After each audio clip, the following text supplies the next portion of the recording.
What's going on, everybody? Welcome to the Executive's View. I'm your host, Aaron Sirius Simmons, and this is the view from on top, man. You could be anywhere in the world on a Tuesday, but you're here with the executives, and I do appreciate that. You guys know how I get down. If you see the show, share the show. We're all over the place, man. We on Facebook, Instagram, Twitter, Spotify, TikTok. We're doing big things, and the places is definitely want to take everybody along for the journey. I don't do this by myself, man. I got a slew of brothers that are sitting here and ready to chop it up and talk about everything around the world of sports. The homie Villains in the building. What's going on, Villain? How we doing, sir? What's up, everybody? Villains in the house. I'm just getting ready for the championship game of the playoffs. Fantasy football. I ain't talk shit all year. I'm here. I'm blessed. I'm highly favored. The Villain's gonna come in and get that championship, and then Sirius got to cut the check. What it do, baby? Yeah, man. I unfortunately got knocked out at a podcast listener league, but I'm in the championship in 4 other spots. So, God is good. You know what I'm saying? That's why you in 13 different leagues. You odds are stacked in your favor, man. Larry's in the building. What's going on, Larry? How we doing, big homie? I'm good, man. The defender cannot make contact with the receiver past 5 yards. Okay, so when Amon-Ra St. Brown goes and pushes, it extends. The defender cannot make contact. No. You cannot go and push and extend. And here's the funny thing. We'll get to Corey in a minute. Here's the funny thing. Even if we give you he didn't. He got pushed. But even if I give you that, he didn't even make it in the end zone. But which kind of scored though? But Jared Goff scored. The play was dead for 2 seconds before he pitched the ball. They called it. The whistle was blown. The whistle was blown. No, they didn't. I'm just saying they called it a touchdown, bro. Hey, get the hell out of here with the nonsense. Corey, what's going on, big dog? How we doing, sir? Oh, I'm just here for the Niner takeover. Bang bang. Hey, man, you know what? I got another Niner fan in the building. Breaking news. What's going on, my guy? How we doing, sir? What's good, boys? How you guys doing? That's too many Niner fans. Niner takeover. No, something's got to be done. There's too many Niner fans. Wait, Barry, did you just say that your wife's husband is a Niners fan? So yeah, my wife's twin brother is a shout out to my brother-in-law, Nick Chiron. He's a Niner fan. So Corey, accounting for taste. You know what I mean? Corey, what did he say? He said my wife's husband. He said my wife's husband. So we got 4. We got 4 out of 5. That's what I heard. 4 out of 5. I got questions. I have questions. But with that being said, man, there's not a lot of time. I want to get you guys in and out, man. Tomorrow's Christmas Eve, so salute to all of those who celebrate and do all the things. I wish you guys a wonderful holiday season. So I'm not trying to go long on tonight. However, we do got a lot to talk about, so hopefully we can get in and out very quickly. Starting out with the college football landscape of things, man. Round 1 was in the books, and I kind of wanted to start where I'm slightly a little shocked, to be honest with you. Texas A&M dropped a defensive game to Miami. I don't think anybody saw this game unfolding in the manner which it did, where it was pretty much a defensive struggle all the way through. We did feel as though the Miami quarterback would kind of boo-boo on himself, and he kind of did. But Texas A&M didn't really solidify and do anything with the mistakes that Beck made. So, Larry, I'm gonna start with you first, big dog. Texas A&M, Miami. What'd you make of it, bro? Man, dude, I'm gonna just put it like this, right, dude? Am I the only one that watched like Texas A&M basically play into Miami's hand? Like, why did y'all not force them to throw the ball more? Like, and then it was some of these boneheaded plays. I was actually shocked that it was 3-3 at the half. I was like, where's the score at? But it was like y'all playing to Miami's hand. Miami has won all these games by doing what? Running the ball, limiting the mistakes, and they fell right into it. And now, we read, I'm like, what were they teaching this guy this whole year? And like, how do you have a dual threat quarterback, but you run no dual plays on the goal line to tie the game? like it was no options for him. It was just drop back, throw, and something just not sitting right with that guy, man. It's like the first receiver, he had him open. If he would just cut it loose the first 2 times, easy walk-in touchdown. He sit there, he hold the ball, and look, y'all know what I'm gonna say, man. At the end of the day, I love it because now you see another SECL against the ACC, which was supposedly the weakest conference. They didn't even want to they didn't want to let they champion in the playoffs. But I love it, man. Hey, look, let's keep the upsets going. I love it. I'm throwing it right at you, villain man. Texas A&M, Miami. Kind of, I don't say it was kind of a letdown, but it didn't kind of unfold in the manner in which I did, which I thought it would. Man, what say you, big dog? No, I mean, first of all, Texas A&M is not an SEC team. All right, they're a fake SEC team. They're a Big 12 team. Come on, let's be real. Come on.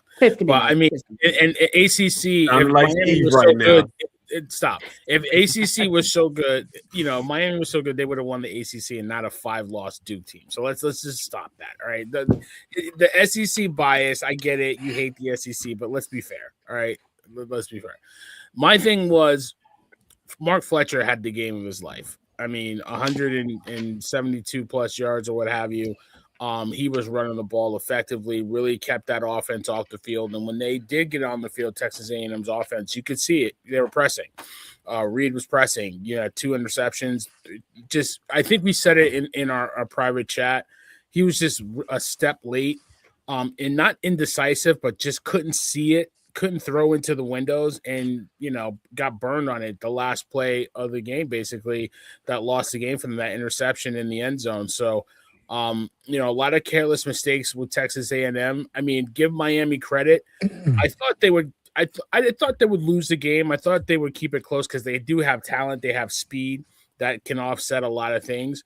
But to go into Kyle Field and play in a hostile environment in Texas and win that game, I got to give Miami a lot of credit. And, it shows, like, I don't want to compare them to the Ohio State run last year, but they have talent in Miami. And I wouldn't be surprised if they make a run. Now, do I think they're winning next week?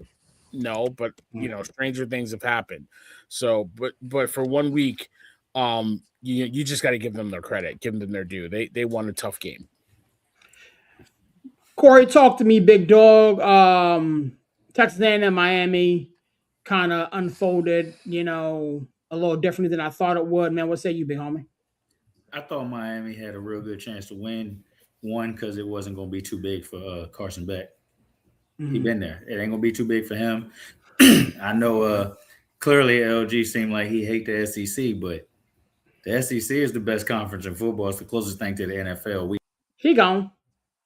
Hey, look, man, it is what it is. I mean, I'm a Florida State fan. I get it. That's the right. ACC is trash though. But Miami's built like an SEC team.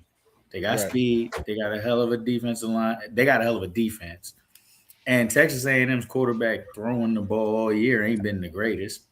So I knew Miami would keep it close. I thought they would lose in the end, but I wasn't shocked by how it turned out. Low scoring. Miami steals it at the end. I mean, I could see Miami beating. They got Ohio State next, right? Yeah. Miami, they got Ohio State, yeah. I can see Miami beating Ohio State on a neutral field. Really? Yeah, that game's in Texas? No, the Cotton Bowl is That's in Texas. That's Texas, yeah. Texas, yeah. Yeah, I can see Miami stealing that one. They got the speed, they got the horses, right, Corey? Yeah. They got the athletes. So and Carson Beck, again, SEC player. It's not just got to limit him. They got to limit Carson Beck, though. That's how they've been winning. If Fletcher runs the ball hard and runs like he did against Texas A&M, they got a shot. But in every game, quarterback got to make 1 or 2 plays. That's right. I just think he's capable of making them. I don't think he's a great quarterback. It's not going to be too big for him, though. I feel you. Breaking news. Talk to me, my man. Miami, Texas A&M. Miami wins 10-3. What say you, my guy? Yeah, so I mean the boys talked a little bit about the game, so I won't get too much into the details. I mean, Texas A&M actually dominated the first half, Yeah. right? Like Miami had, I believe, less than 10 yards rushing at halftime. But the thing that I find funny, like I'm not even like let's not even talk about the X's and O's. Let's talk about the fact that like everybody wants to spend all their NIL money on quarterbacks. Who's going to spend their money on a kicker? A freaking kicker.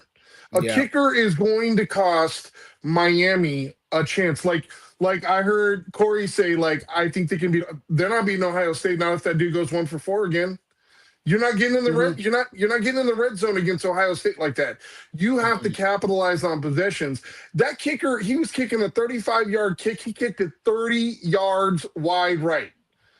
I could have possibly made a better kick. I mean, and I've never been a kicker in my life. And I'm not listen, I'm not talking trash. I'm just saying it's like you're gonna spend all this money on kickers, and then Texas A&M does the same thing. Their kicker misses one point blank inside the 20. It's like you gotta be able to convert. You go on a long drive, a low-scoring game, first 1 to 10 wins, and you're gonna miss kicks. Like it's a killer. But the one thing I do want to mention is, listen, Texas A&M, as good as they've been all year long, and I know now we're looking, it's a lot easier to look in the rearview mirror after the fact.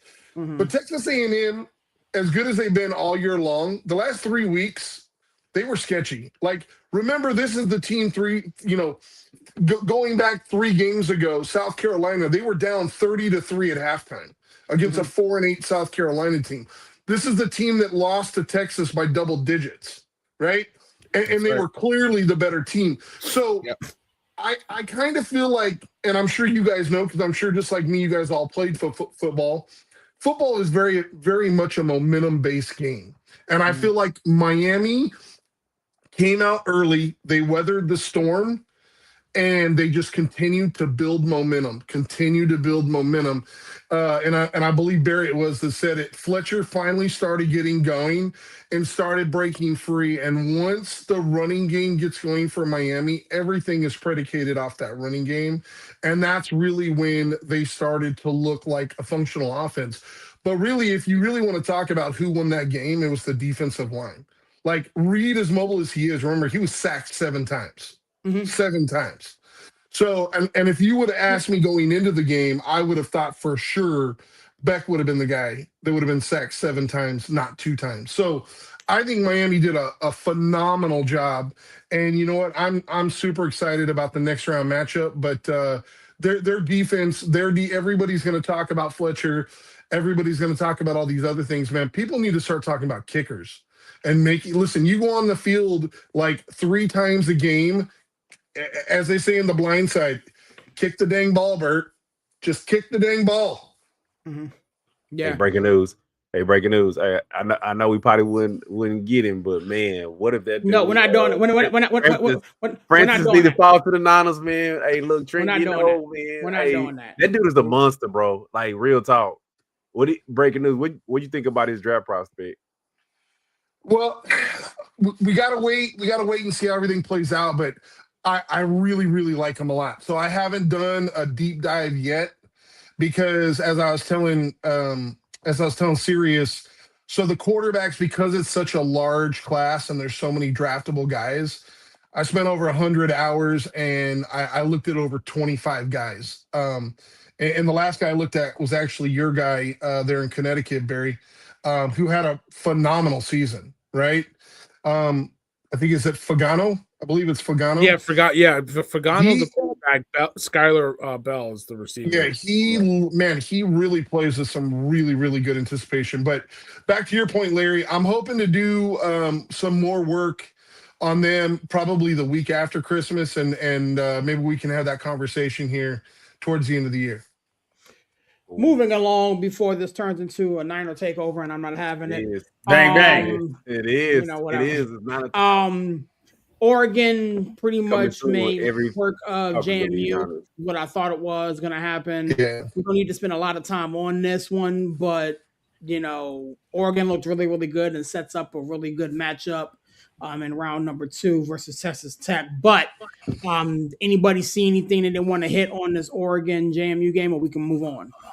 I want LG to admit that Oregon, I'm Oregon not, and Ohio and Ole Miss just not. basically got a bye week this week. Bro, JMU and Tulane did not belong on the did not belong in there. They didn't. Bro, you have to let them play you don't the have game. to do anything. You have to let them play the game. LG, don't even make this argument, bro. They need to get these daggone group of 5. If that's the case, then just make it Big Ten versus look. No, it's not Big Ten. It's not Big Ten versus versus brother. SEC. It's the best 12. It's going to go to 16 in a couple years, dude. I'm gonna say this, and this is my point. If say you NCAA, if it's basketball, if you win your conference, do you go to the playoffs? You cannot use basketball metrics with baseball. You play a lot more games than basketball, though. But you play a lot more. You play a lot more games in basketball, but you cannot compare basketball to football. It's not the same game. But it's I've been trying to tell your man that for the past week. But if he's trying to use the system, let's back this up. Good. Since y'all gonna make me go there, I was trying to be PG. Y'all gonna make me not be PG. I'm trying to be PG today. Just be PG, but get your point across because I don't see it. It's a way that you build these teams up. If we all admit it, these college playoffs is BS. It's about money. Do you not know that they get $4 million just for making it to the college football playoffs? Sure. This is how they build their program. They need that $4 million. They don't have big boosters like A&M and all these other teams to boatload truck money up. So if they getting the $4 million, then you know what? Now they can hit the portal. Now they can get some players to compete with these teams. But if you don't give them the $4 million, they're not going to ever be able to compete with them. LG. Hold on. They get $4 million to go to the playoff. You're right, but that $4 million is not going to go to them kids. That $4 million is going to who knows? We know. It's not rocket science, my guy. Bro. Right, the group of 5 schools will never be able to compete because they don't have the pockets. This is all about the Big 5. We're not even 5 no more. It's about the 4 plus SEC. 1. Just make it. It's about the SEC. It's about the Big 10. It's about if the ACC can get their act together. These conferences that everybody know is what the playoffs is about. Well, JMU just eliminate everybody else automatically. Just they will. The only way to make it fair is if a group of 5 team wants to get in. First of all, they need to schedule better. Second of all, if you're in the group of 5 to get in the playoffs, you need to be in the top 15. You cannot be in the 20s getting in a playoff that's 12 teams. It already don't make sense. I'm gonna put it like this. And I mean, the group of 5 is when they expand to 16 teams. The group of 5. Hang on 1 second. When they expand, they're going to expand to 16 teams. And when they do, the group of 5 is going to get in. Then you're going to have 11 bids, right, to get into the playoff.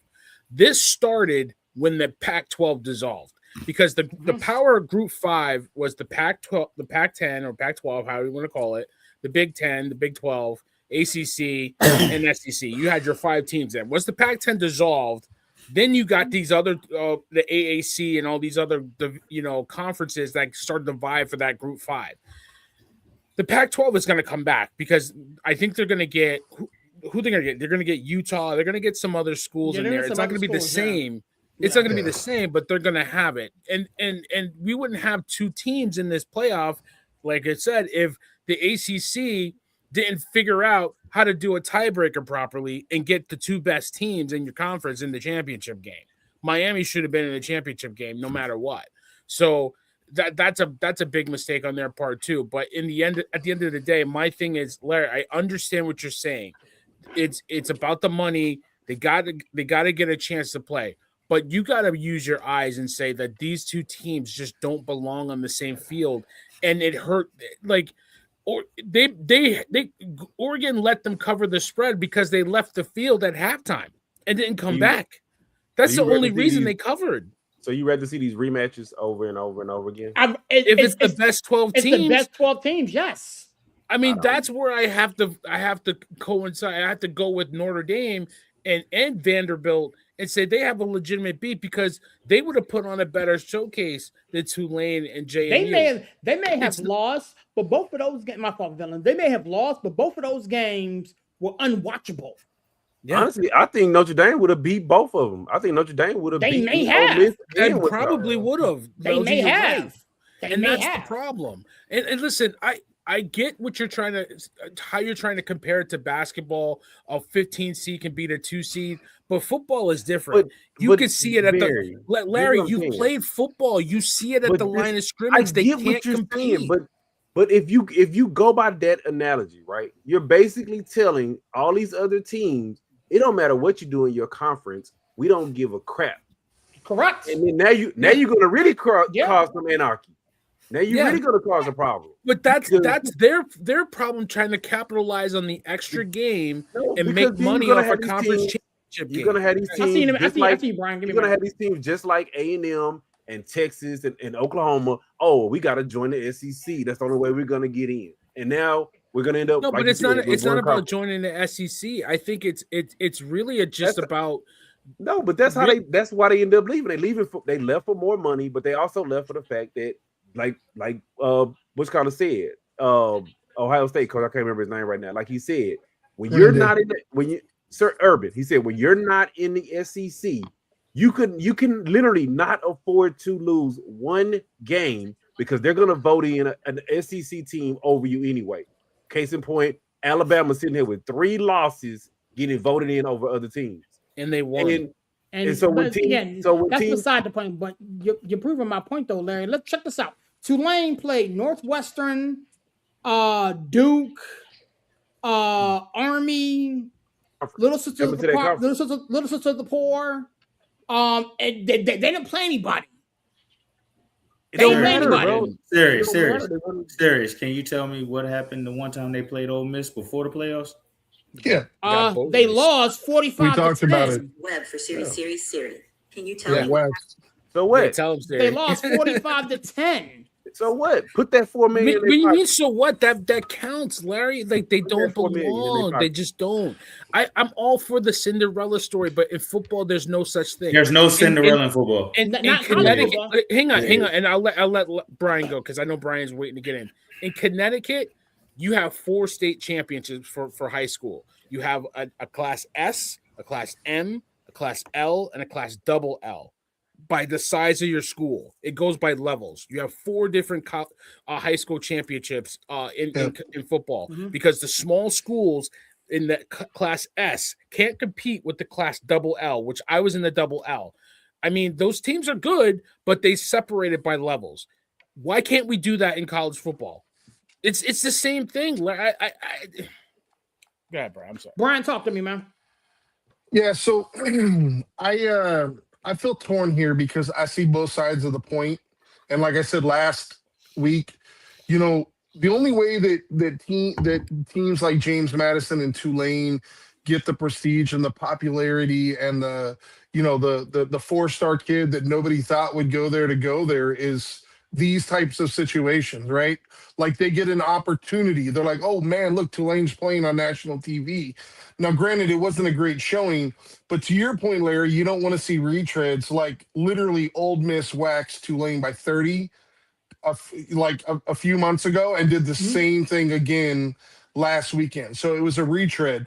But the point is you can't pick and choose who the teams are, right, that should go. Like, I don't know how you leave out a James Madison team that only had 1 loss, and their only loss was to a ranked Louisville team. Now, what I do agree with is what Corey said, which is I think the teams need to be more heavily scrutinized for how they set up their non-conference schedules.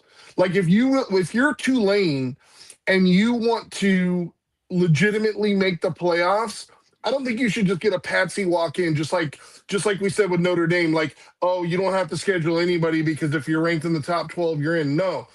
You know what? Just like I said with Alabama, like, yeah, they might be a 3-loss team, but they have more wins versus top 25 teams than any team in the nation. It's the same type of thing. if you're Tulane, hey, you know what? Your non-conference schedule, you need to load up against USC's, against Iowa's, against Alabama's or Oklahoma's. You need to load up against those schedules so that at the end of the year, when we're looking at it, we go, okay, you know what? They won 11-1, and they have 3 wins against top 25 teams. Yeah, I think they can compete. Because that's how you're not going to end up with a situation like this where one team gets blown out by 30. But I'm just going to tell you, this is just my opinion, just physically watching. I think Tulane is actually a pretty good team.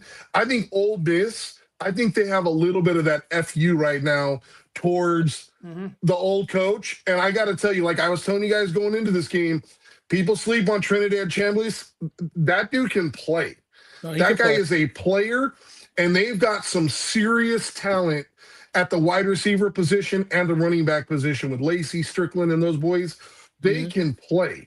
So, like, everybody's going to look at this next matchup and be like, oh, you know what? Georgia's going to run away with it. I wouldn't say that. I wouldn't say that. I think it's going to be a tight game. Yeah, I'm just saying, remember they played earlier in the year when Chambliss had less experience in this offense, and it was a 1-score game.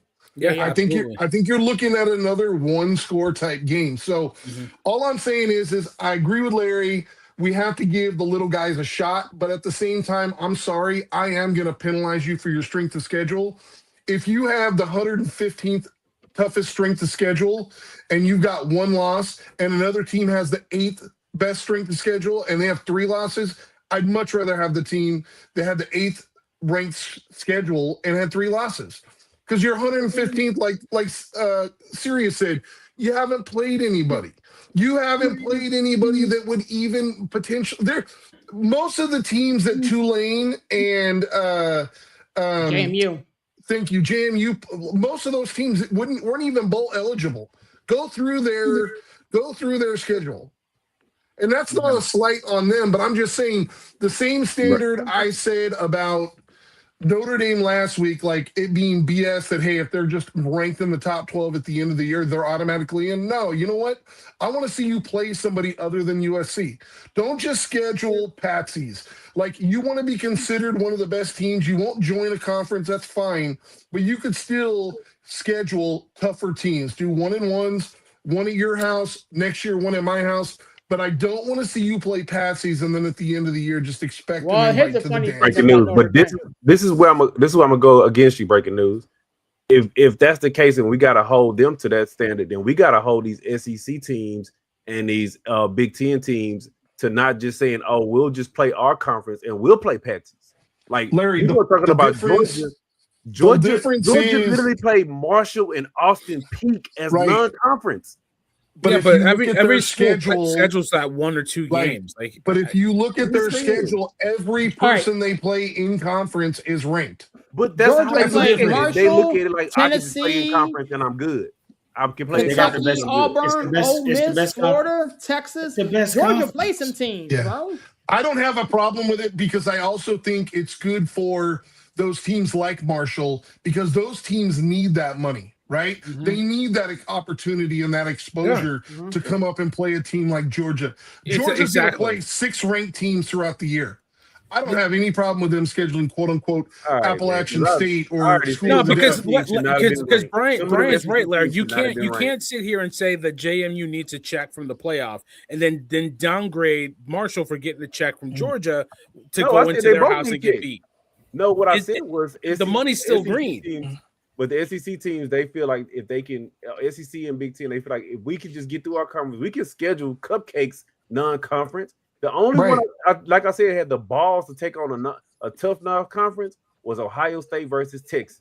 They the only ones that had the balls to do that. Aside from that, Alabama's in there, and Corey, we Florida State fans. How good is that Florida State L look right about now? Yeah, exactly, bro. I'm a shock you with how I feel about Alabama, though. Yeah, we're going to Alabama next. Look real Might as well just right hit it. now. Go ahead because we ain't got a lot of time. Go for it. Go ahead. Talk to me. Alabama, Oklahoma. Alabama got the dub. I felt like there was no way, and I was telling people this before Alabama was going to lose that game. Even down 17, I was like, yo, they're going to come back. I think Alabama's getting out to next round too. I think Indiana's 1 and done. Bama's getting to the Final Four.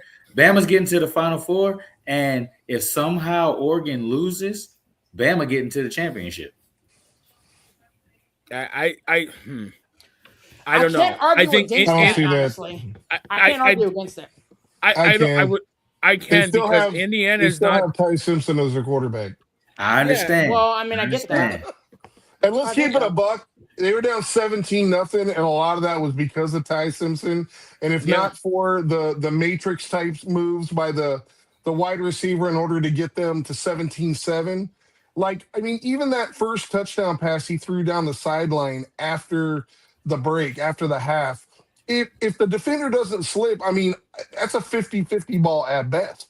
Like, I think the defender probably picks it. And this is the reason why, like, everybody was like up in arms when I put Ty Simpson as the fifth best quarterback, potentially coming out in this draft, because he just, especially recently, like, I feel like the first 5 or 6 weeks, 7, 8 weeks, the dude was just riding immense confidence, and then he got slapped in the face, and I'm not sure if he's ever really responded back.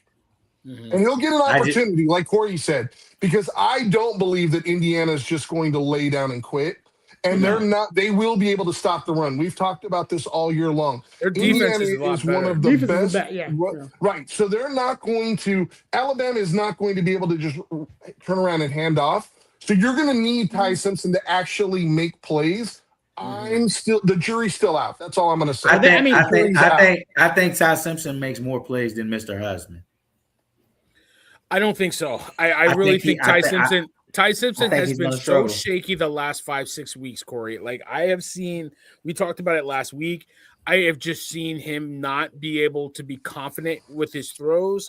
He's off. He's throwing low. He's throwing high. He's not seeing the coverage. He's not throwing into windows. Like, I think he's going to be the big problem if he doesn't play well. They have no shot. Indiana is a much better team than a lot of people. I think people know by now, but like, I think they think it's just the quarterback. That defense is really damn good. That defense is legit. They get after it, and they're going to make it hard on. They're going to make Ty Simpson, and I don't think he can do it. And to be fair, give DeBoer a credit. Like, this guy was being like, they had his bags packed from Michigan, right? Like, they had his bags packed. Like, we'll pay for you to go, and he got his first playoff win. Albeit against a team he's faced like the third time in 12, 13 months, but the retread, right, guys? But it's a win, and it's a start because they hadn't won a playoff game. They hadn't even gotten in the playoffs. It was looking bad for all those Alabama faithful. But I think going into this next round, like, I just don't.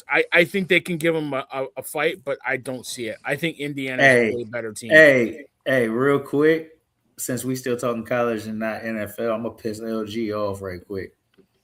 Bama and Georgia championship. Yo, my man's going to have himself tweaking, man.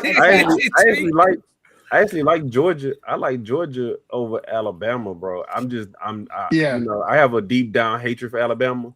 The only reason why I picked Oklahoma was because I had to pick the lesser of the two evils.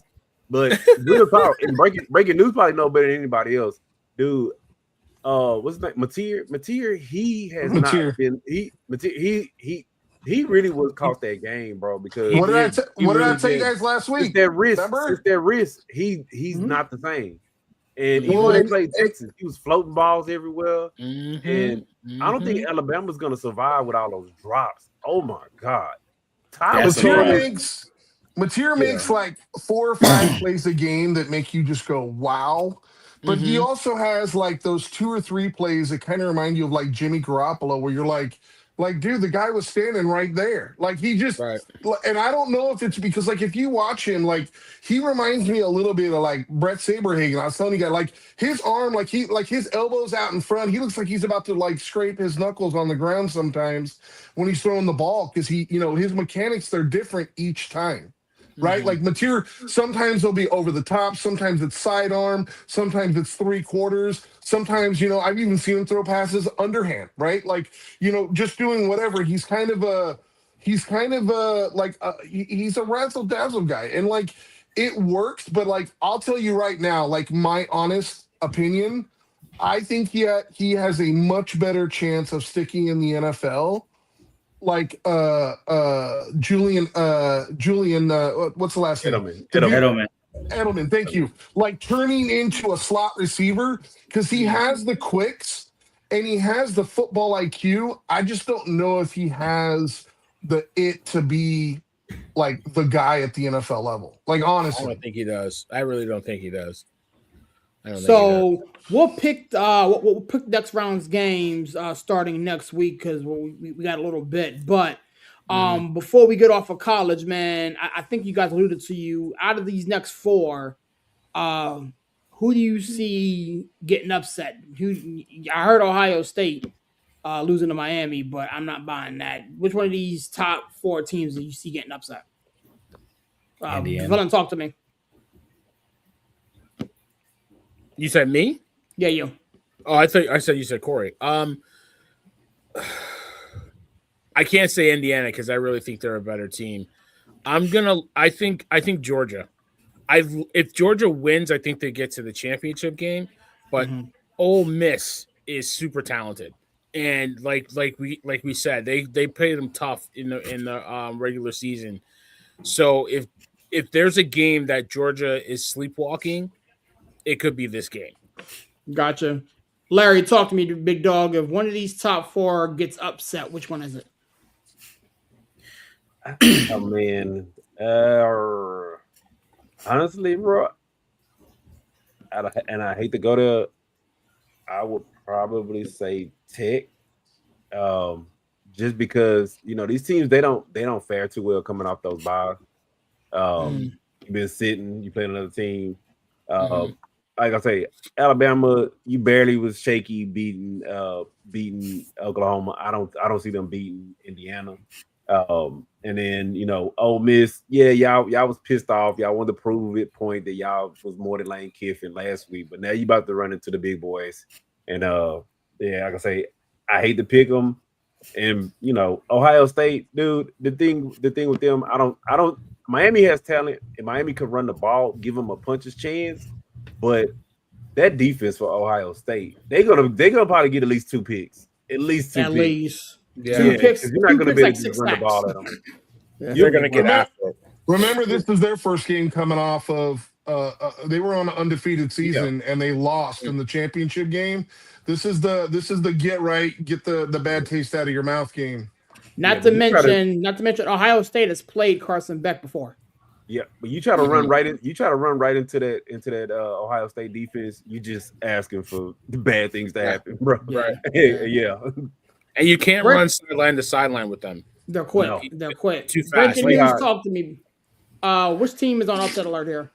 Out of these four. So I legitimately believe that all 4 lower seeded teams could win, right?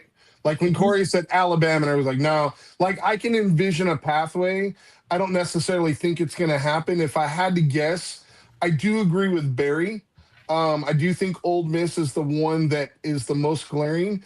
But I will tell you, and Larry just kind of mentioned it, but like I could see Oregon beating Texas Tech because Texas Tech, although their defense, everybody talks about Ohio State. I don't think anybody has a better front four on the defensive line than Texas Tech. And they can absolutely get after it. The thing, though, that Oregon does that can really neutralize that is their screen game, the bubble. Right. They can run 5 wide, and Dante Moore just kind of picks you apart. But what will really be key in this game is Dante Moore needs to have a clean game. Because he every once in a while, he makes some, like, what the F-type throws. Yeah. You can't give Texas Tech additional opportunities, right, to throw the ball. They need to have Dante Moore needs to play a pretty clean game. But I think this Oregon-Texas Tech game, despite what most think, because if you look at the line, it's at like 52 or something. I would take the under. I think that both of these defenses are going to play better than people expect, and I think the first team to 20 probably wins. Oregon is favored by 1.5. I don't feel like it's upset. That's a tight line. one. Yeah, It's a pick one. Yeah, everything else is 6.5, 9.5, 7. So I mean, for me, I think Oregon's the answer here.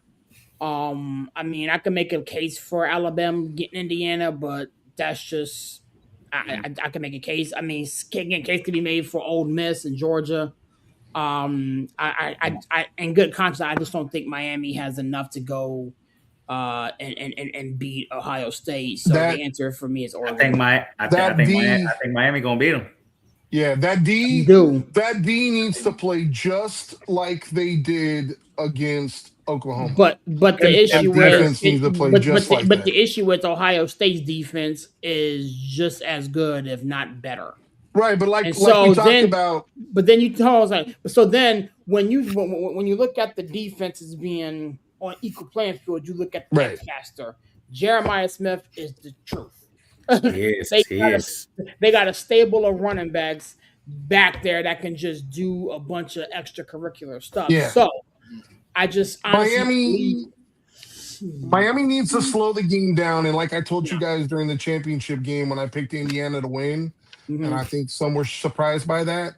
I told you guys, what did I tell you? I said the way you beat Ohio State is to run right at them, right? They're small, they're fast. You want to run sprint option, you want to run sweeps, you're not gaining yards. But you take a guy like Fletcher who's 230 pounds, and you may not have a lot of success in the first half. That's how you're going to win. You need to run the ball downhill and limit Carson Beck. Do not allow him to give Ohio State and saying a short field. And you know what? This needs to be another ugly, like 13-10 type game for them to have a shot. And hopefully their kicker don't miss 4. Ahead of the sticks, Brian, they can stay in this game. They have to muck it up. Absolutely. If they start getting into second and third and long, 100%. They're going to lose this game because Beck is going to give the ball away. You're going to ball away. Corey, we're going to have 4 good games. I really believe that we're going to have 4 really good games. All right, let's give Corey what he's here for, man. Talk to me, Corey. You're not doing that yet. Giants, baby. Pick one of these teams to upset out of the top 4. Which one is it? You said Miami. I think Miami's gonna win. Okay. And I think it's very disrespectful for Villain to say something like they can stay in the game. Like this ain't Miami. Like Miami ain't no pushover. I get it. No, Ohio State good. Miami good, man. Miami's not just gonna walk in. First of all, the first 2 months of the season, I heard at least half the pundits on TV say they think Miami gonna win it all. Miami ain't Steve had him in his top 5 for Miami's not no slouch. Ohio State, like breaking news said, Ohio State was undefeated and coming off a loss. You sitting on that loss for about a month though. Mm-hmm. But that can go both ways. Yeah, Corey, the only problem I had is when I watched them against SMU, I saw them get pushed around by SMU. That's my problem. No. I hear you, and you're not wrong. But what I'm saying is, when you've been undefeated all year, and you coming off a loss, and you sit on that loss for a month, we've all played football. Oh yeah. Miami comes out there, Miami jumps up 7-0. It gets tight. You make a mistake or you go 3 and out, and Miami gets the ball back or something, and they go up 10-0 or 14-0. Mm-hmm. At that point, you start pressing, and that quarterback, he's good. I mean, again, this is when you trust Ryan Day and you trust the others that brought you to the dance. Yeah, you're right. Ohio State has been sitting with that L for a little bit, but we saw what took place last year when they caught that L versus Michigan, and all of a sudden they smacked everybody and their moms on the way to a championship. So it can be done. It can go one or two ways. It can go either way. Yeah. All right. So flipping over to the NFL real quick. Let me run through these scores real quick. The LA Rams lost to the Seattle Seahawks 38-37. Commanders 28. That was good. 29-18. Eagles win that game. Chicago Bears win a spectacular win in overtime. Bills, Chargers, Titans all winners. Bengals, Saints, Vikings all winners. Panthers, Jaguars, Falcons, Steelers, Texans, Patriots, and there was a game yesterday which I'm not mentioning. Niners, Niner gang. But that was a demolishing last night. It was interesting. So week 16 is in the books, man. We had some teams solidify some playoff positioning. Some teams played themselves out of positioning. Corey, I'll let you bat lead off here, man. Looking at the landscape of how week 16 kind of unfolded, man. Where's your head at with everything, bro? Some teams looking to get to number 1 seed. Hey, we here. Nah, but for real, the NFC is so wide open. The Rams, I hate them. Y'all know how I feel. I tell y'all this every week when we talking about other things. The Rams, I hate them. The Rams are the best team in the NFL. Yeah. But the Rams can be beat any week. Mm-hmm. You get to Stafford 1 or 2 times. Yeah, if Stafford's going to throw you a couple. He's a gunslinger. The NFC is wide open. Any team coming out the NFC outside of the NFC South winner wouldn't shock me. The AFC, I just think it's time for Josh Allen to put up or shut up. All his kryptonites are gone. Mm-hmm. There's nobody left. He should not lose to Drake May. And Drake May's the only one I could see beating Buffalo. I think the AFC, I think Buffalo's finally gonna get there. But the NFC, you can't call it. You know, I feel like we got a real chance if we can get the 1 seed. If we don't get the 1 seed, we ain't got no chance. We're not winning 3. No, I can't say that, to be honest with you. I mean, again, I don't want to throw gas into this Niner party, but if Brock Purdy plays the way he played yesterday, 5-0 since return. And hold on, defense. What up? Before you even go anywhere else, first of all, the defense, we have no pass rush. It's not going to change. Well, I mean, again, I got you. Robert Saleh's not going to start blitzing. We're going to play zone. We're going to keep everything in front of us. We're going to tackle. The defense is going to bend. Hopefully, it don't break. Well, Brock Purdy. If you've been following Brock Purdy, last night was an anomaly. Brock Purdy is going to throw you 3 or 4 a game. You just have to catch him. Brock Purdy is a gunslinger in his mind, but he don't have a gun. So when he plays like he played last night, it's beautiful. But the thing is, the Colts were mainly in zone. Doesn't zone, yeah. Brock Purdy will, if you play zone against Brock Purdy will torch you. It's those teams that get up and play man to man and press these receivers where Brock starts to struggle. Well, I mean, I get that. So looking at the landscape of the NFC, I'll talk AFC here in a minute, but look at the landscape of the NFC. You got, both the guys in your division, Rams, Seahawks. You got the Eagles in the picture. We don't know which version of Packers Bears you're going to get. And so then you got the Panthers and the Buccaneers kind of vying for, a couple spots here. Like, to your point, it's gonna be a gauntlet. But I will say this though, man. Shanahan has made chicken salad out of chicken crap before. It wouldn't shock me. It wouldn't shock me. Now, it would annoy the hell out of me, because I have to listen to you 3 knuckleheads for the better part of a week and some change. But you gonna have to block me. You hate us because you hate us. You hate us because you hate us. But it wouldn't shock me if the Niners came out of that. Like, which Philadelphia Eagles team are we going to see? They still have some things to be decided. Well, I think the Eagles have finally figured it out that they have one of the best running backs in the league, and you just have to figure out ways to get him the football. It helps. I mean, it helps when you're facing the Commanders. That defense is beaten up and battered. But I mean, you need, like we said, right, that get right game. I think that was a get right game for the Eagles. If anything, don't count out the Bears. I know their defense is a bend don't break defense, but they get takeaways, and Ben Johnson has figured out Caleb Williams. Caleb doesn't have to be the hero with every throw. He can, when he needs to, he can make that big throw. But that offense, they're running the ball really well, and Caleb's making the right decisions. The Bears are dangerous. Nobody wants to go into Chicago in January and have to play in that damn stadium. I know that. So That's why the Sunday's Bears, huge. yeah. While I think the Bears would have a tough time beating the Seahawks, the Niners, or the Rams, I don't think that's a game that you would just, oh, that's a win. No, I don't think so. Yeah. The Packers, obviously without Micah Parsons, it's a different team. Which Jordan Love are you going to get? Is he Is playing Jordan Love this any weekend? playing? My point exactly. Is he playing? Malik Willis may play. Because if they lose this weekend, the door is cracked open for Detroit. Exactly, the D, right? So they have to win this game. But and I don't know. We'll see if he clears protocol and all that stuff. But even when he wasn't, before he got hurt, Jordan Love is just too shaky for me.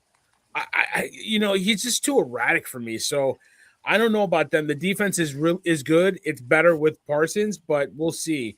That NFC West, man, it's a battle of nutrition. If you come out of there alive, you deserve everything you get, like a home game, a championship game, Super Bowl appearance, because that's the best division in the league by far. And while I agree with the Rams are a really good team, I think Seattle's slightly better.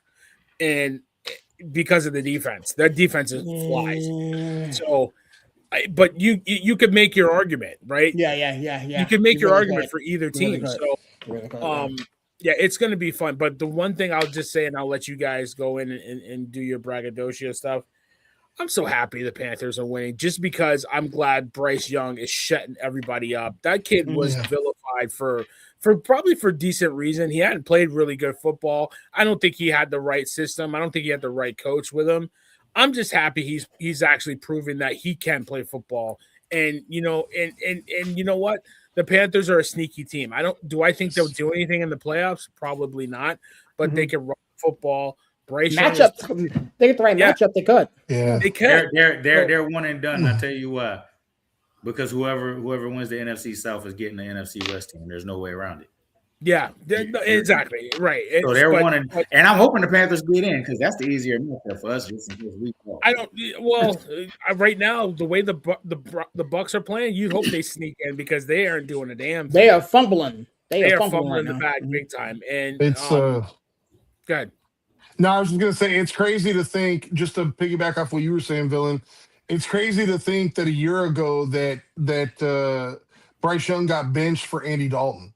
Yeah, and that's where we were at, and the guy's career's resurrected. I just want to make two quick comments on the games that we just saw last weekend, and then talk a little bit about the playoff bracket. So kudos to McDonald from Seattle. I feel like so many coaches play to not lose the game as opposed to win the game. Like you don't get the 2-point conversion. Oh, well, but at least you went for it. Too many people would just kick the extra point there and just be like, you know what, let's just take our chances in overtime. And I think it sends a clear message to the team. And that's the kind of thing that can really galvanize the team. Like I thought it was big to go for the 2-point conversion. The other thing, as Barry mentioned, Carolina quietly, like after the bad loss to San Francisco, they've now taken care of business against Tampa Bay, who was a playoff team. They beat the Rams, who are obviously a playoff team, and they're quietly rebuilding their stock along with Jacksonville. Like, let's not underplay what Jacksonville did against Denver. And by the way, if you would have asked me at the beginning of the season who the most overpaid quarterback in the league was, Trevor Lawrence by a mile. Yeah. And then Tua right behind him. Lawrence, they've actually made him look like a functional quarterback. And you know what? I don't know if it's a maturation. I don't know. Right. I don't know if it's a maturation. I don't know if it's a system thing. But whatever it is, kudos to him because I know he's gotten killed in the media. He's gotten killed, by the quote-unquote pundits. And it's nice to see that kid, and specifically Jacksonville, have some success. But I just want to say, as much as Brock Purdy, played out of his mind last night and even the week before, what's really, in my mind, different with this team, when you look at the last few weeks, the Niners' offensive line is actually blocking. Boys, the Niners' offensive line is blocking. They're not giving up pressure. Christian McCaffrey actually has holes to run through, which we did not have at the beginning of the year, and they're starting to gel at the right time, which is great. And the bottom line is the Niners are 5-0 on primetime games this year. And obviously the Chicago game is a Sunday night game, and the Seattle game has already been flexed. So, and they're both coming to San Francisco. I think San Francisco has got a heck of a chance at being the 1 seed. I think it's going to be really tough for Chicago to come all the way cross country to San Francisco, playing in San Francisco on a Sunday night and keeping up with that pace, right? Their defense is good. Their running game is good, but JT was supposed to be a really good running back. We gave up 46 yards. Our issue is in the passing game. Remember, Chicago only had 9 points at the end of that game, if not for the onside kick, right? Like their offense put up 9 points through 3 3/4 quarters. I'm not sold on Chicago's offense. I'm not sold that Chicago's offense is going to be able to go blow for blow with the Niners. One last fun stat for my boys here. The Niners haven't punted since November. Let that sink in. November 30th. Hey, real quick though, that's the one worry I have about Sunday is George Kittle playing. Without Kittle, Right. If you don't follow the Niners, you don't understand that Kittle is the key to the running game. You can't run without George Kittle there. Y'all ran pretty successfully yesterday, and George Kittle didn't play the whole second half. Can we please get Jake Pronges some work? Like, why is Farrell in there? Like, I know he can block. By the way, that was a touchdown. It was a touchdown. Right? That was the most ridiculous. I haven't seen a catch like that since the Steelers. Was that Antoine Randall L or who was the Steelers in the Super Bowl series that had that toe tap on the sideline as he was falling out of bounds? There you go. Antonio Holmes. Excuse me. Yeah. I haven't seen, and remember, this guy's a tight end.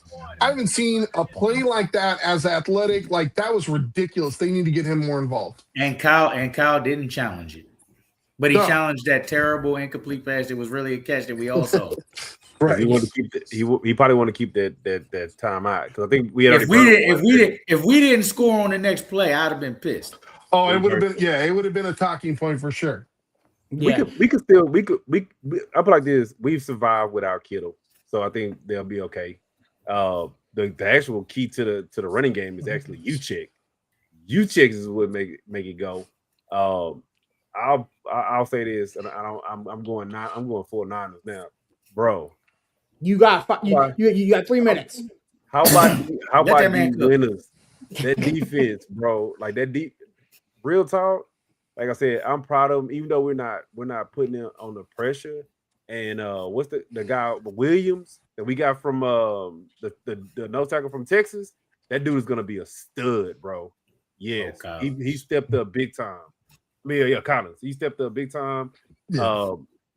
Like I said, we can beat Seattle. We've seen that before. We can beat the Rams.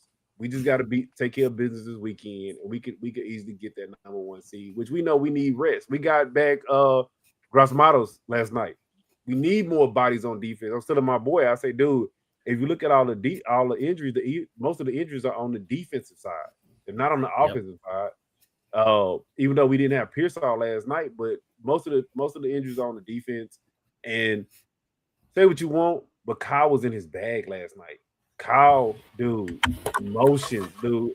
It was receivers literally 5-6 yards wide open last night. Kyle was in his bag. The one thing I will say that I want to see for these next 2 games, we gotta start. I'm gonna say not limiting CMC. Like, you gotta let CMC do what CMC do, but we gotta start using Brian Robinson a little bit more. Yeah, he's a thumper. Let him. Especially in the fourth quarter when you got the lead. Yeah. And the game's out of reach. There's no reason for CMC to take those hits. It's gonna be tough. It's gonna be tough now too because CMC is 151 yards receiving away from the first ever 1,000 season for 2 times, right? Marshall Faulk's done it once. Roger Craig's done it once. He's going for the second time in his career, 1,000. He needs 151 receiving yards. So I agree with you guys. I would love to see Brian Robinson. I think he's earned more playing time, but they need to utilize Christian in more of the scat back receiving role, right? And let Brian Robinson, and even they have that kid James from Oregon that they really liked. He was healthy. He was active. Let's see what we have with those guys before the playoffs. I mean, the one thing with Robinson, he hasn't fumbled all year. Knock on wood. That was the whole reason why Garendo fell out of favor, even though he's super athletic, is because Kyle is just anti-turnover. But Robinson has proven to be safe with the ball. Like, give him touches. Let him run. Give him some room. One thing I think you can do though is I think I've seen a couple packages have them both on the field at the same time. Yeah. Like I think that's one thing that you have to do. Have Robinson and McCaffrey you can split McCaffrey out. You can have them in the backfield together and have motion out with McCaffrey. Pittsburgh does it all the time. Pittsburgh does it all the time. But I think that's a good package. Serious. This is not a Pittsburgh segment. Yeah. So this is not a takeover, bro. With that being said, we'll get you guys out of here. No, we ain't on that. With that being said, we get you guys out of here. Thanks for coming by. We're not going nowhere. We're here, bro. Hold on. I want to talk Jacksonville because Brian made a good point. Trevor Lawrence is playing some really good football, and you got to give the coach Colin credit. Everybody thought his press conference when he got hired, he was a little crazy, but you know what he did? He stripped this team down to the studs, and not only has he unlocked Trevor Lawrence, Etienne is the key to this offense. And that kid was lost for the last couple of years. Like coming out of Clemson, everybody thought that was the combination. He was going to be something, and he looked lost the first couple of years. This year, he's looked like a completely different back. I got to give Liam Cohen a lot of credit. That defense is flying. Jacksonville's a dangerous team out in the AFC. Yeah. Back to my Niners, dude. Eddie Pinheiro. Listen. Can we talk about anything else? We're not doing that. We're not doing that. Get your show together. We're talking Jags, right? No, get your show together. Get your show together. We're not doing that. We're talking Jags, right? Dude, I was just saying, Eddie Pinheiro been a hell of a find. One of the class teams in the AFC. I think the Bills are a really good team. No, we're not doing Niner talk. We can't. No, I ain't talking. I'm talking Jags. I'm dead serious. Hold on. I'm talking Jags real quick to piggyback off what Bill what Cam Little did in pregame. Why y'all talking? The 70s. The kicker. It was like 75 yards and cleared it by 5-6 yards easily.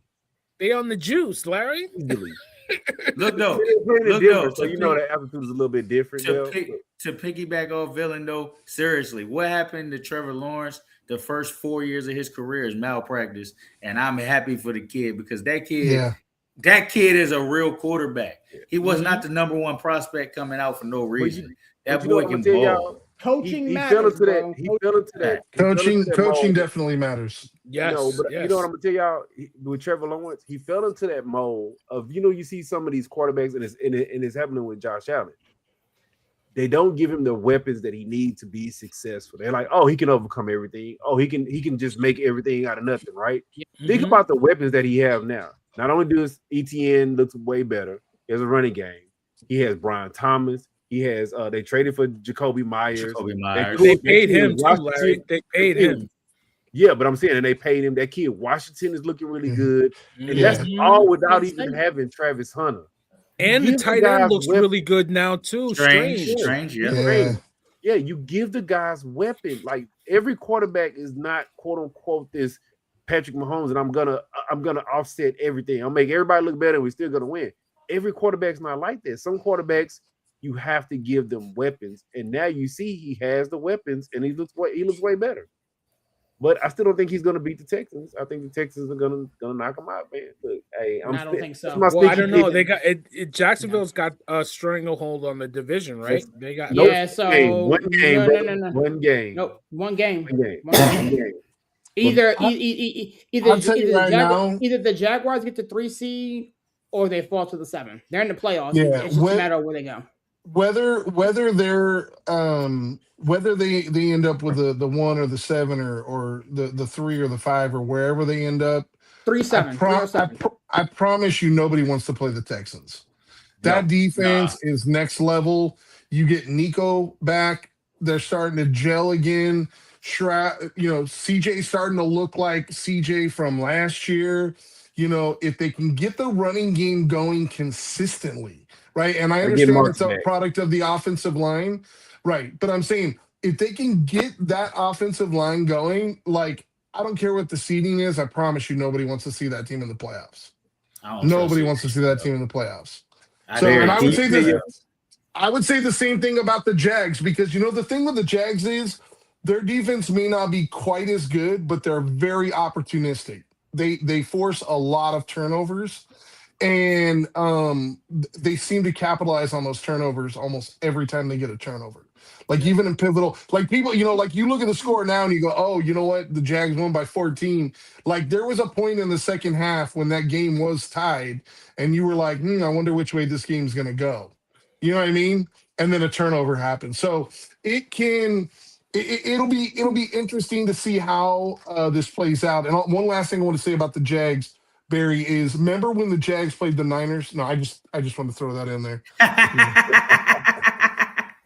Now, hey, you know what? Breaking news, since we was talking Texans, bro. I'm in Houston, so that's my hometown team. I got to root for them, right? Barry, I've been down this road, bro. Tell your Giants, do not fumble this weekend. You know they are, right? You know they are. Do not win this game, man. Listen. They're gonna win by 20. I know exactly. They're gonna mess around and have some damn pride. I ain't got time for that. If you got, dude, we all seen it. If you saw the faces of people, I was at that game. If you saw the faces of people in Houston when they won that pointless game it all worked out. But that pointless game to get the number 2 pick, people was literally pissed that they won, dude. Mm-hmm. Like, they're playing the Raiders. If this don't say we secured the number 1 pick right now, dude, do not fumble that. Secure the bag. Like, listen, I don't want the number 1 pick to draft anybody at number 1. I want the number 1 pick to trade back to get talent. You know what I mean? Like, you should be thinking about trading that pick the day after the season ends. You know what I mean? So listen, like, because you have your quarterback. Everybody, and I hear people around here in New York. I didn't want to talk about it, but like, people around here talking about, oh, what you do is you trade Dart and you draft Mendoza. Nah, bro. No. You got Dart. You got a quarterback you can develop. You trade that number 1 pick. You stack at least 3 more number 1 picks, maybe a third or 4th, and you get talent in this building, because that's what we're lacking is talent. And if I see Darius Slayton on the field one more damn time, I'm gonna lose my mind. How many? I don't know if it was Corey or LG. Like, I was just like, yup, same old shit. Like, this dude, death, taxes, Joel Embiid hurt, and Darius Slayton dropping a pass. That's all. That's you can bet it. Like, it's ridiculous. I'm gonna put it like this, dude. If your Giants get that number 1 pick, you're gonna acquire more assets, right? You gotta fix that secondary, right? Sure, and yeah. If Neighbors comes back, and I'm actually proud of him, because then you grill the guy and I grill him too. But if you move Wandale to like your 3rd, or like maybe come in as the 2nd when you got your receivers coming in out, he's actually stepped up and gotten better to me.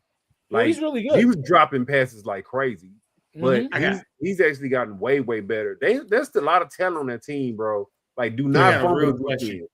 I got a real question. First round pick win, LG. But real question before we break out of here for breaking news, because I heard him say he broke down all the quarterbacks. Is there a legit quarterback that somebody's going to want to come up for and spend that capital to get more?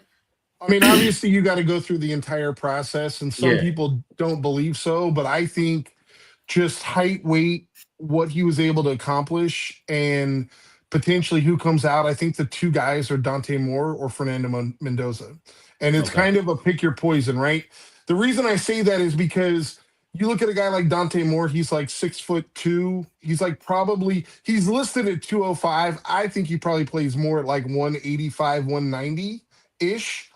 So you're going to have some people that are a little scared by that, right? But we've seen guys that are slider build or shorter quarterbacks that have excelled. But a guy like Fernando Mendoza, like you're talking about a quarterback that's 6'5", 235. Like he's like Ben Roethlisberger, right? Like not the same mold, but I'm saying body type wise, he's your quote unquote like prototypical passer. He can make all the throws, and for everything that people want to say, naysayers want to say about him, like don't forget the fact that he transferred from Cal, and in 1 year of picking up Stignetti's offense threw 30 touchdowns, which had never been done ever in the program's history. So I think, we're going to learn a lot. As you were mentioning, you think they're going to get upset, but I think we're going to learn a lot in these playoffs about these top signal callers. But in my mind, those are the two guys that I believe would be worthy of coming up for. So I do think there will be a market. It's really does, because they all have eligibility left, does Dante Moore, which I believe is a redshirt sophomore, does he want to come out? To me, if you're a guaranteed top 10 pick, I don't know why you'd go back, because think about guys like Klubnik, Aller. Like these are all guys that last year, if they came out, like they would have been first rounders, they went back. Now they might not be drafted in the first 2 days. So I think if you're guaranteed to be a first round pick, I think you got to come out. So I think it'll be really interesting to see what Dante Moore does, what Ty Simpson does, what a bunch of these guys do. Just keep in mind with a guy like Dante Moore, although super talented, transferred from UCLA, he only has like 17 or 18 starts. If you're like me and you like that quarterback that has 30 starts under his belt and he's seen everything in college, that's Fernando Mendoza. Fernando Mendoza has started a lot of games, a lot of big games, played against a lot of high quality opponents.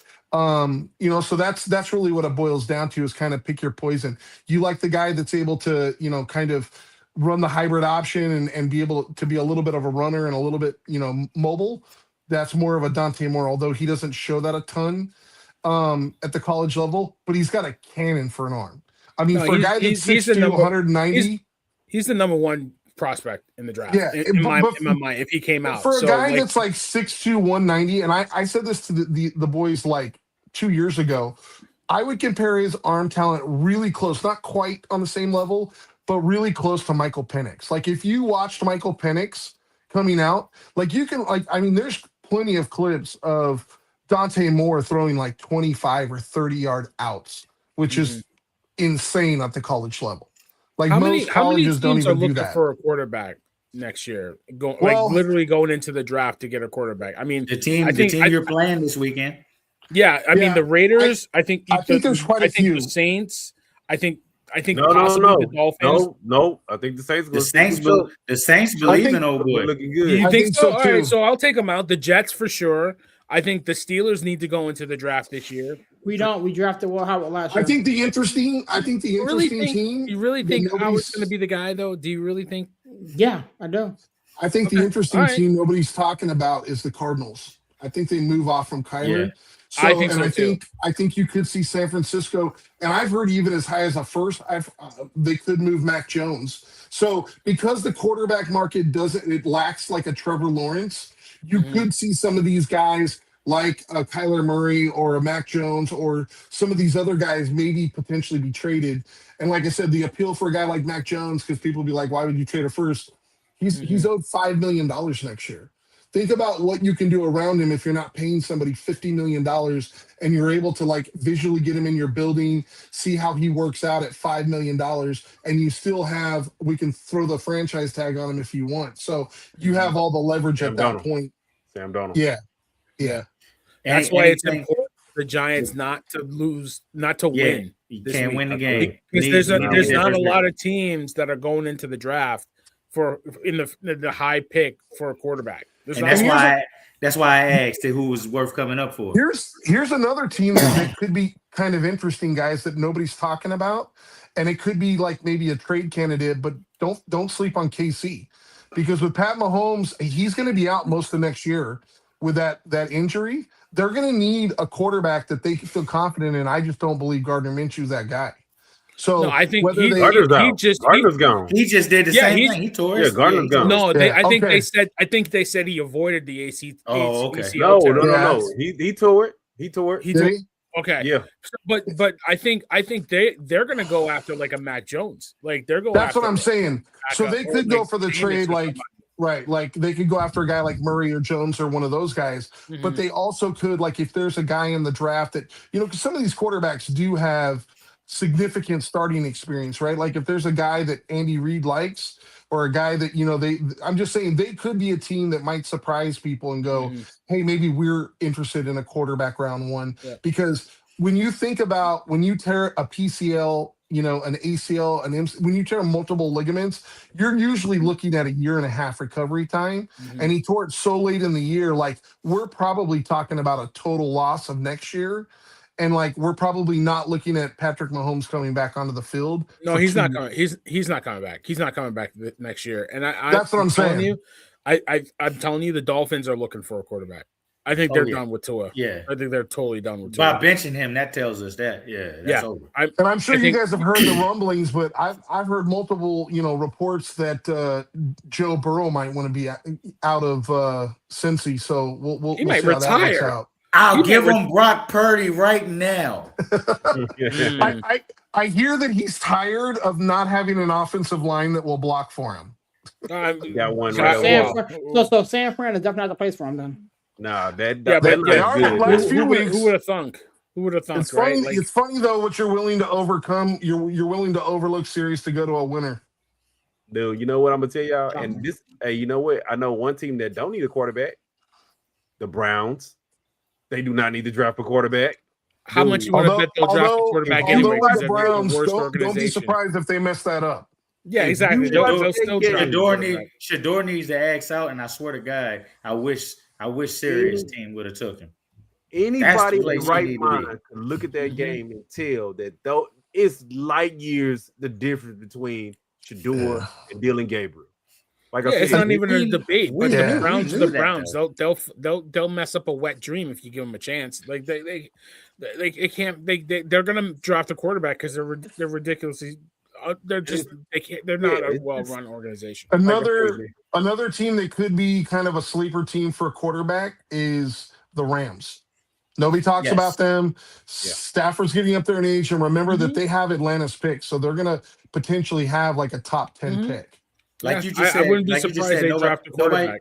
Nobody's talking about the Rams. If the Rams win the Super Bowl, Matthew Stafford's not coming back.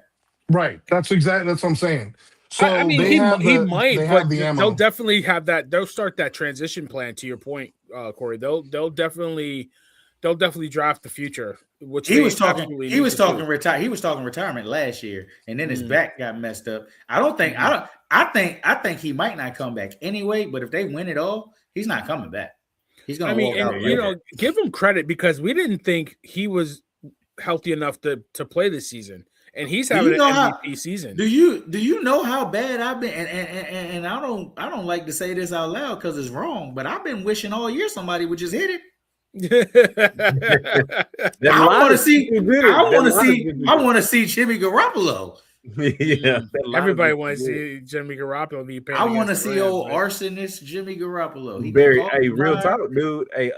One of those teams, especially if it was the Rams, dude, they will give you a bolo. You know the Rams, they don't care about draft picks. They're like, what are those? We don't care about those. Because you know why? Because they draft so well, Larry. Yeah, like they don't care.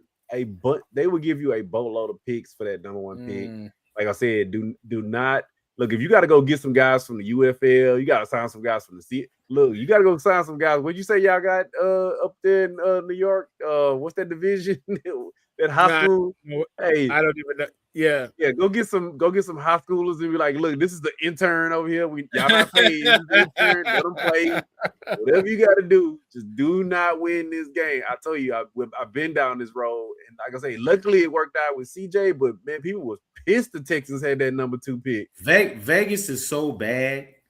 They're gonna smoke Vegas, man. Mm-hmm. Jackson Dart is just too good to lose that game. Jackson all you're gonna Dart do is throw Darius Slayton the ball every play. He gonna turn into prime Randy Moss this weekend just for I you. would be like, I'd be like Jackson Dart got a serious injury, so he's not gonna play. Nobody's gonna play. Let Abdul Carter play because he's gonna make like 2 boneheaded plays. No, he's been playing actually pretty well the last couple of weeks, which is except for what he did on Sunday. Like, why did but no, it'll be interesting.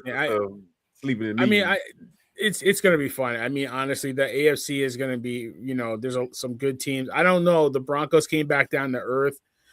Finally, Jaguars, put it to them. I mean, that was an impressive win on the road. That, not a lot of teams can say that. So they were very impressive. Steelers got a win, even though it was not impeding the receiver Larry. You know what I mean? I don't care about the Steelers winning, bro. I just care that Harbaugh won and the Cowboys are irrelevant right now.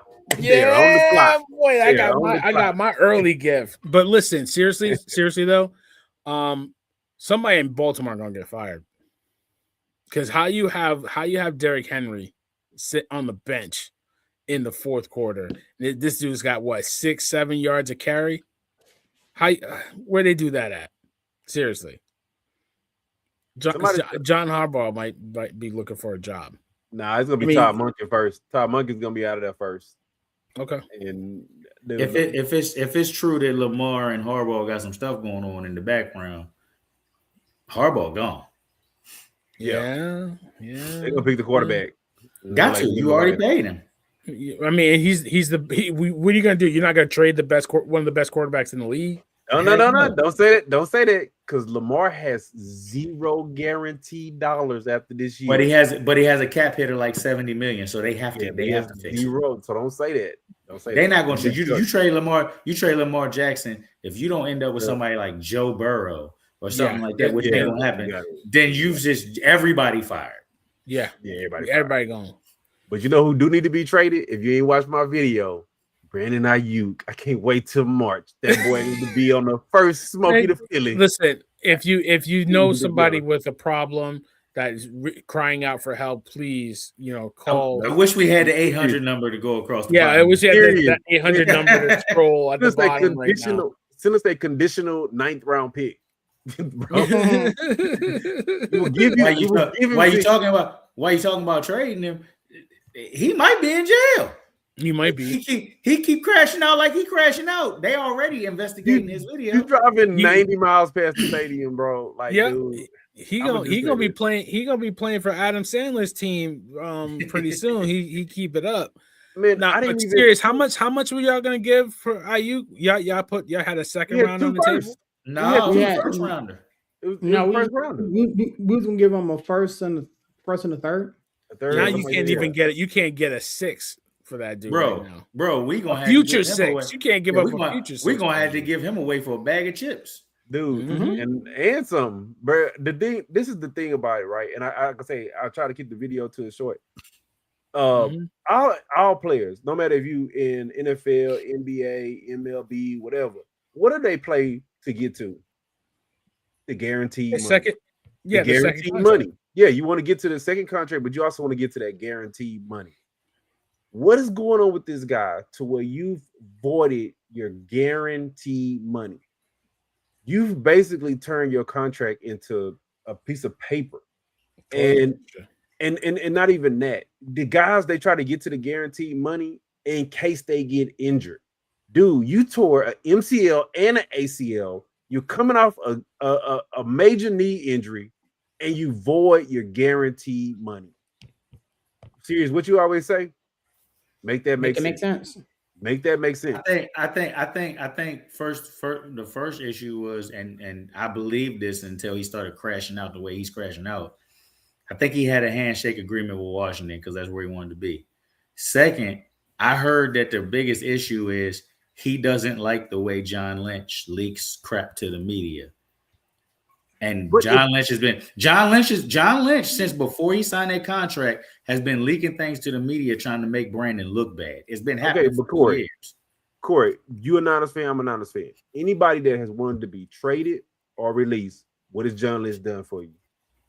Traded or released? John Lynch had nothing to do with Brandon Ayuk. Brandon Ayuk was traded, and Kyle Shanahan ran in that office and said, "Don't you trade him." And Kyle Shanahan, no. Sirius was there. Sirius knows the trade was actually official to Cleveland. He told Cleveland he wasn't going to report. No. What I'm saying is the day he got signed, John Lynch was trading him to Pittsburgh. It was agreed upon. He was literally about to get on the phone. And Shanahan ran up there and said, he's going to sign. Don't trade him. Corey. Shanahan did run up there and said, don't trade him. But he also, and Sirius backed me up, he told Cleveland after he shucked and jived with Tomlin, he told Cleveland, if you trade me there, I will not report. He told New England the same thing. That was his preferred destination was the Steelers. Because he loved Tomlin, the trade was done, and he told there was two places. There were two places that he wanted to go to. He wanted to go to Pittsburgh, and he wanted to go to Washington. Yep. And he told the Steelers, "I won't report if you trade me." Now though, he has set it up so that he can go to either one of those places. The problem is, he's not going to get the money he had. He's going to be a mercenary. He's going to be signing 1-year contracts for at least 5 years. And coming off that major knee, like I said, it just don't. I don't know what's. He didn't play this whole year, so that major knee thing is definitely rehabilitated. He should have reported to San Francisco 3-4 weeks ago. All you had to do was show up. Dude. All you had to do was just come and check in. That's it. That's all you had to do. The thing is, if you want to get traded, the best thing to do is to come play and ball out so that somebody can say, "Hey, that knee is good. I want him." Because Brandon Ayuk is a top 10 receiver when he's healthy. 15 somewhere up now, give or take. But hey, serious, your boys might need him because DK didn't voided his guaranteed money too. That's the thing. Like, so he voided his guaranteed money, so that's more money that we now. It was $45 million guaranteed. Yeah, he voided his guaranteed million for getting into an altercation with a fan in Detroit. Why did the off a lie? Why? Serious? He ain't had me ready to go to war with him. Look, and then it's a damn lie, man. Your mama named you Clay, so I'm gonna call you Clay. Yeah, exactly. So he voids his guaranteed money, which means I got to figure out the logistics of that. But that we don't have to pay that now. So did that go back into what we're able to spend on other contracts, or how does that get worked? I think it's dead cap money. I think it's dead. Yeah, I think it's probably a dead cap hit, but it's probably a lesser dead cap hit. I don't know. I gotta figure all that out. But for something like Ayuk, man, one man's misfortune is another man's opportunity. The cap hit that we would eventually have is not going to be that significant. So again, that may award us an opportunity to go out and get me a legitimate wide receiver too this offseason, but we'll cross that bridge when we come to it. I think you need to draft somebody to be. We're going to. The draft is in Pittsburgh next year. Right now, that dude is a head case, bro. I wouldn't want him on my Pop Warner team, bro. That dude is. What? Up until this past year and the situation with San Fran, he's been a model citizen.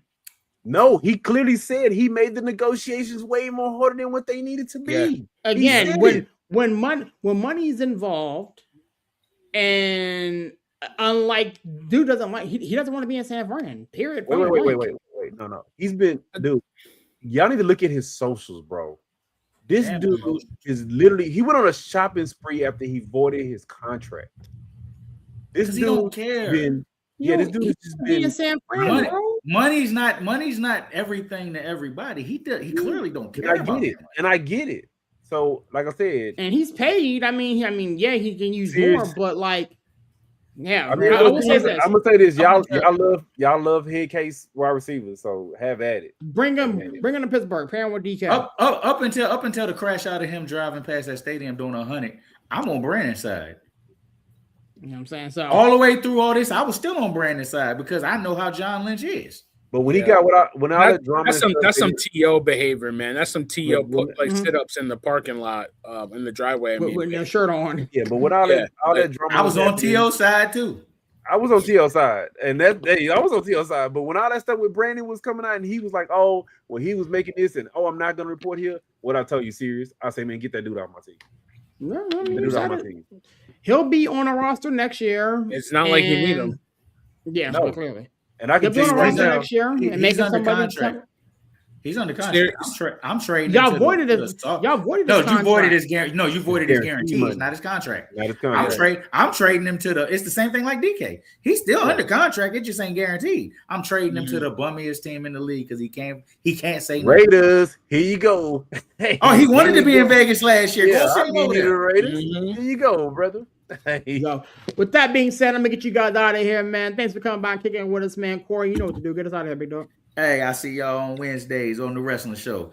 Bang Bang Niner Gang. You're welcome back anytime, Corey. He Come gone. back anytime. He gone. Larry, you know what to do. Get us out of here, big dog. Yeah, man, Corey can come on anytime, man. We gonna get this Niner show together in a minute. We gonna pop that off. It's gonna be a bang bang. Barry, I'm gonna say this, bro. Do not fumble that number one. If you gotta run out on the field and tackle somebody, man, look, run out on the field and tackle somebody. Hey, Sirius, My limping ass. Shit. hopefully Sirius is doing security that day because Sirius don't stop no fights. Right, Let him fight. Let him fight. I bet the Christmas Day game. Let him fight. Hey, you know what, Barry? You know what? I gotta say this. You know what his favorite line is? I wasn't on that side of the field. I wasn't. Never on the side of the field when nothing happened. He's like, I wasn't on that side of the field. That was on the other side. He's like, I don't know what you're talking about. bro. It was Hey, that fight was in my end zone. It just ran to the commander side of the field. I'm on the visitor side. everywhere but Sirius. Sirius is always nowhere near. Sirius is always nowhere near the action at, but it's all good, man. Every time. But always a pleasure, y'all. Always fun kicking it with y'all. Y'all know what I'm gonna do. I can't do coach stuff the whole nine.